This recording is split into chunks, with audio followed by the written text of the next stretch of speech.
دستگاه استخباراتی طالبان از طرف کی مدیریت میشه؟ یکی از شاخه های یکی از بازوهای آیسای فعلا استخبارات طالبان تعریف کنم. ملاعبت ها کیست؟ یک کد استخباراتی است که از این نام استفاده میشه. برگشت مهاجرین افغان از پاکستان این چقدر میتونه که برای افغانستان خطرناک باشه؟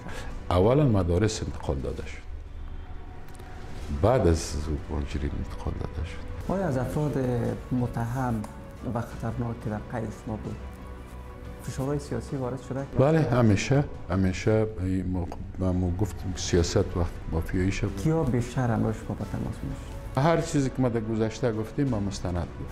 شما هم جبهه ضد طالبانی را خواهد ساختین؟ عقبه طالب از پیششان اول بعد بگیریم، بتانیم بگیریم و مردم آماده قیام شدن.